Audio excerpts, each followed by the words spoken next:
Bienvenidos, gracias como siempre por estar con nosotros. Este programa se llama A Tu Salud, estamos por la pantalla de Canal 4 en este jueves 23 de abril de 2026. En la primera parte del programa vamos a hablar de psiquiatría, como lo hacemos una vez al mes, con el doctor Juan Ignacio Busto, que ya me está acompañando. Gracias por estar acá.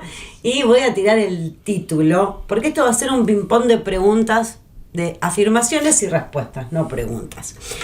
Psicofármacos, mitos, miedos y verdades científicas. ¿Qué temita, ¿Qué temita?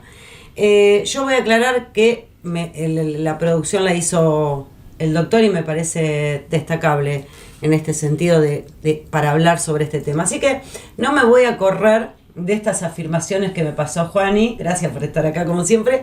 Y voy a ir con la primera, que me parece que quizás sea una de las más, de los mitos. Ya estoy diciendo que es un mito, no sé si vale esto. Bueno, ahora vemos. Ahora vemos si es un mito.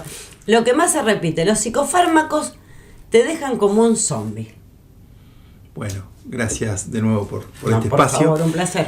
Sí, es un tema que a mí me interesa muchísimo difundir, divulgar, porque realmente todos los mitos que hay detrás y los miedos que hay detrás de los psicofármacos son realmente innumerables, y mucha gente, por esos mitos, por eso que se escucha, por eso que la gente dice, se deciden a no consultar a un psiquiatra cuando realmente lo necesitan, porque justamente se llenan de estas ideas por lo general que no falsas. Falsas y que no tienen certeza científica, ¿no? Pero ninguna, y eso genera que muchos lamentablemente decidan no ir y condenarse en su salud mental y no atender sus enfermedades o al menos hacer algún tipo de consulta médica, ¿no? En relación a la primera... que te dejan como un zombie. Primero entendamos qué es un psicofármaco, ¿no? Para hablar de psicofármacos, primero expliquemos de qué se trata esto que se llama psicofármacos. Nuestras neuronas, Grit, tienen una forma de comunicarse, tienen un lenguaje propio, como nosotros lo estamos haciendo ahora. Hablamos el idioma castellano y yo te hablo, vos me entendés porque sabés el mismo idioma que yo hablo.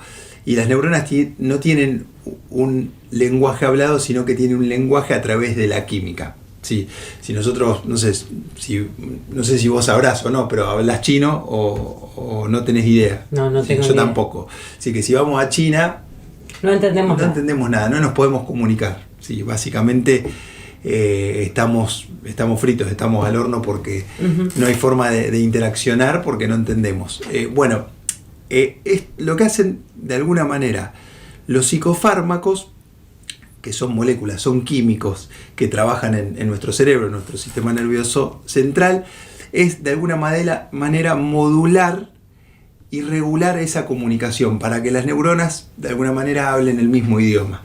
Claro, entiende? Neuronas, a ver si te sigo, que por ahí puedan estar distorsionadas y que no están hablando el mismo idioma. Exacto. Por distintas patologías. Exactamente, las patologías, diríamos, lo que hacen es que esas neuronas pierdan su capacidad de lenguaje, se pierden, uno habla inglés, otro habla español, chino, habla otro español y no entendemos nada. Y esas neuronas no se entienden. Bueno, ahí estamos en escenarios psicopatológicos, pero la fisiología habitual de nuestras químicas que tenemos en nuestros cerebros es que permitan que esas neuronas se entiendan. Cuando eso se pierde es porque pasa algo.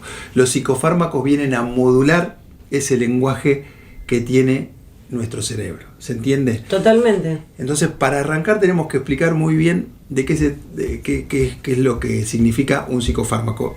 Y yendo a tu primera afirmación, que los psicofármacos dejan a las personas... No, a mí me quedó clarísimo y quiero agregar algo. O sea, aplicaría, por ahí mi ejemplo es burdo, pero Juani, si vos tenés una infección, porque tu cuerpo, los glóbulos blancos, a ver si voy por el mismo camino, sí, se dispararon, hicieron un desastre, necesito el antibiótico para poder ordenarlos. Exactamente. Sería más o menos lo mismo. Es lo mismo. Lo que pasa es que acá hay un tabú, sí, o mitos y cuestiones que en otro momento quizás hablemos de dónde aparecieron, que nos impide ver esto, que es algo necesario. Ok, totalmente de acuerdo, y esto es como cualquier situación fisiopatológica que tiene el cuerpo, y en este caso los psicofármacos están ahí para que ese orden se retome, se restablezca el equilibrio químico. Y en el caso de que te dejan zombie, es lamentablemente una afirmación que se escucha mucho. Es la que más se escucha, ¿no? Incluso muchos pacientes que en su primer consulta llegan y dicen, che, esto no me va a dejar como un zombie. Hecho un bobo, para no hablar de otra palabra. Tonto, claro. Claro, y la realidad es que totalmente fake esa afirmación, es totalmente falsa. La realidad es que nosotros los psiquiatras, a través de nuestro acto médico, que es de medicar, lo que generamos no es apagar emociones o apagar a la persona, sino totalmente lo contrario, que esa persona recupere su salud mental y por ende su funcionamiento y su vida como la era antes de enfermarse, ¿se entiende? Sí. Por lo cual, la sedación excesiva o este efecto zombie de los psicofármacos no existe, y si se hace es porque esa condición de esa persona que nos consultó en algún momento de la evolución de la enfermedad requiere que nosotros generemos una sedación. Hay alguna patología que lo necesita. Sí, pero patologías muy puntuales, en algún brote, en alguna crisis, pero no en la gran mayoría de las circunstancias clínicas con las que convivimos. Por lo cual es absolutamente un mito. Sí que si hay alguna sedación excesiva porque algún médico elige algún psicofármaco, bueno, eso también en los controles que nosotros hacemos lo vamos revisando, ajustando. Por lo general también puede haber alguna cuestión médica que haya que ajustar, ¿sí? Por lo cual hay que ver que no sea también una iatrogenia del psiquiatra que está tratando a esa persona también, ¿sí? Hablaste de síntomas y voy con otra ahora que también me la habías agendado, que tapan los síntomas. Sí. ¿No? Era una de ellas. Los psicofármacos solo tapan síntomas. Otra afirmación que se escucha mucho, no, vos vas a un psiquiatra es para taparte el problema que tenés. Bueno, la realidad es que eso también es absolutamente fake, como te expliqué.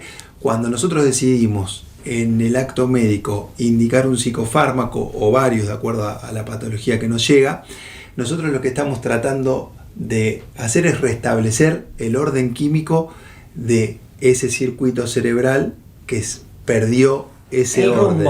Perdió el rumbo, como un paciente hipertenso que va al cardiólogo o al clínico y otro buen ejemplo, le da la medicación hipotensora para que se restablezca su presión y que se normalice, porque si no esa persona tiene un riesgo de un accidente cerebrovascular o lo que fuese, o el diabético que sin lo va a necesitar toda la vida. De acuerdo a cada instancia médica, claro. Nosotros tenemos que entender que los psicofármacos lo que hacen es restablecer el equilibrio de ese circuito que se desreguló para volverlo a poner en orden, y el cerebro retoma ese orden a través del acto de utilizar el psicofármaco. Sin el psicofármaco la patología va a seguir activa, ¿se entiende? Otra pregunta que me lleva a esto, porque me hablaste de hipertensión y diabetes, que los medicamentos en ese caso son para toda la vida. ¿Los psicofármacos también? Bueno, otra excelente pregunta. Son tuyas las afirmaciones, Sí, que en realidad muy buena. Yo te voy a decir algo. Estas afirmaciones que yo te hago para transmitirlas acá en el programa, en realidad no son mías, son de los propios pacientes. Claro, sí. Son las preguntas que te hacen diariamente. ¿Qué preguntas me hacen mis pacientes o que escucho por ahí sobre psicofármacos? Y bueno, y recabé las más importantes, porque hay un montón, pero recabé las más importantes. En relación a el tiempo de duración, eso es de acuerdo, la respuesta es depende. Hay patologías psiquiátricas que requieren un tratamiento corto, otro un tratamiento intermedio y otro un tratamiento crónico, de acuerdo a la patología. En mi experiencia, yo la verdad que doy altas en lo que va de esta semana, ya di 3, 4 altas, doy altas todas las semanas. Los tratamientos tienen principio y tienen fin en un montón de enfermedades psiquiátricas, y la realidad es que es eso, uno da el alta. Los protocolos, si bien no es como un protocolo de un tratamiento para una infección, no sé, una faringitis, que por ahí te dan un antibiótico una semana, en la psiquiatría sí es verdad que los tratamientos duran varios meses o incluso hasta un año, los más cortos, ¿sí? Es verdad que hay un poquito una prolongación de esos tratamientos cortos, pero que no es de 2-3 semanas. Recién 2 o 3 semanas muchas veces es el comienzo del inicio del efecto del fármaco. Por lo cual nosotros tenemos que saber que los tratamientos son un poquito más largos que el promedio de los tratamientos médicos, pero que tienen fin y que duran la mayoría meses o algún año. Algunas patologías crónicas que lo requieren, como la diabetes requieren, en este caso. Exacto, un tratamiento de mantenimiento, a veces con bajas dosis de algún medicamento. No es que el paciente con una patología crónica tiene que tomar 10 medicamentos, eso también es falso. A veces con un medicamento en dosis bajas uno mantiene a que esa patología se mantenga equilibrada y el paciente tenga una vida absolutamente normal. Entonces no genera adicción, que es la otra de las afirmaciones. Otra de las preguntas que o sí. Bueno, vamos o a ir miedo, ¿no? a detallar. En realidad, un mito que se cree es que los antidepresivos son adictivos, que son uno de los fármacos que más utilizamos los psiquiatras. Y eso es absolutamente falso. Pero para entender por qué es falso tenemos que explicar qué sería que un medicamento sea adictivo. Un medicamento que es adictivo es aquel medicamento que genera dependencia, es decir, necesidad que la persona lo necesite por el solo hecho de tomarlo y que cuando lo deje de tomar tenga abstinencia, es decir, que aparezca una serie de síntomas desagradables que lo inviten a la persona a volver a incorporar esa sustancia. Es parecido a cualquier adicción de cualquier sustancia. Estaba pensando en el tabaco, ¿no? Es lo mismo. En el alcohol, es lo mismo. Es lo mismo. Un medicamento adictivo genera eso de la dependencia y la abstinencia, ¿sí? En el caso de los antidepresivos eso no ocurre. Nosotros, te vuelvo a decir, la mayoría de las altas que uno da, utilizamos medicamentos antidepresivos y después de un año damos el alta. Sí que hay una estrategia de retiro, porque a veces si uno los deja de golpe, o hay muchos pacientes, no sé, esto yo siempre reparo, se van de vacaciones, se olvidan la caja del... me siento bien y lo dejo, ¿no? Eso suele pasar. O me siento bien y abandono el tratamiento, porque total, ¿para qué voy a seguir tomando esto si ya estoy bien? Pero eso también pasa con las personas hipertensas. También pasa con otras patologías. Con otras patologías, con todas, sí, pasa con todas. La realidad es que en los antidepresivos, cuando se dejan de golpe, sí, no es que hay una abstinencia, sino lo que nosotros llamamos síndrome de discontinuación. Una caída brusca de la curva de serotonina, principalmente, que genera una respuesta realmente de unos síntomas desagradables, que es porque el paciente dejó bruscamente el tratamiento. Y no pasa al principio, pasa después de 3-4 días que el paciente lo dejó, por lo cual obviamente ahí hay una negligencia del propio paciente de dejar un medicamento sin una orden médica, ¿no? O sin un alta. Pero cuando uno da un alta, no hay ningún tipo de adicción a antidepresivos. Sí, aclararte que las benzodiazepinas sí son adictivas. ¿Cuáles son las benzodiazepinas? El clonazepam. El famoso clonazepam. Vamos a decir la marca más conocida, si querés, o no la podemos decir. Sí, bueno, podés decirles, amiga. Yo acá no el Rivotril. Hubo una cuestión con este Tranquinal, el Alplac, bueno, todas estas drogas que son las benzodiazepinas, sí son adictivas, pero son drogas viejas que realmente están un poco en desuso. Igual son buenas drogas y siempre y cuando estén supervisadas por el psiquiatra, y hoy en día se usan en momentos puntuales, en situaciones agudas, como rescate en algún que otro síntoma que al paciente por ahí le genera cierto nivel de urgencia, pero son drogas que supervisadas también por el psiquiatra que son utilizables y son seguras. Hay una opción segura y que, ya te digo, bien manejadas no tienen que tener ningún problema, por más que sí generen esta dependencia y esta abstinencia que uno marca. Me queda poco tiempo, pero tengo 3 afirmaciones. A ver cuál elegís. Respondo rápido. Rapidito. ¿Qué tan, la medicación es lo mismo que hacer terapia? No. Otra cosa que la gente se confunde. Son 2 cosas distintas que son complementarias.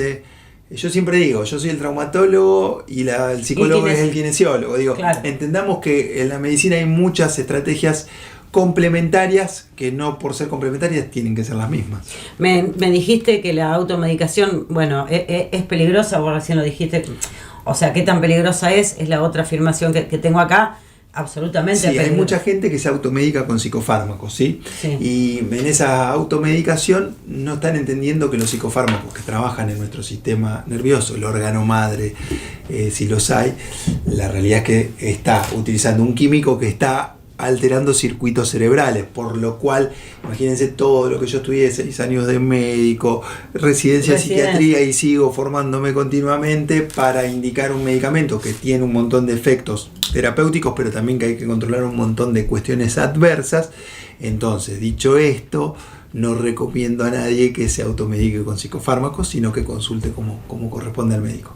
Muchas gracias. De nada. Nos reencontramos, dentro de poquito. Bueno. ¿Les parece bien, Doc? Sí, acá estamos. Gracias, muy amable. Hacemos la primera pausa y enseguida continuamos, así arrancamos A Tu Salud en este jueves 23 de abril.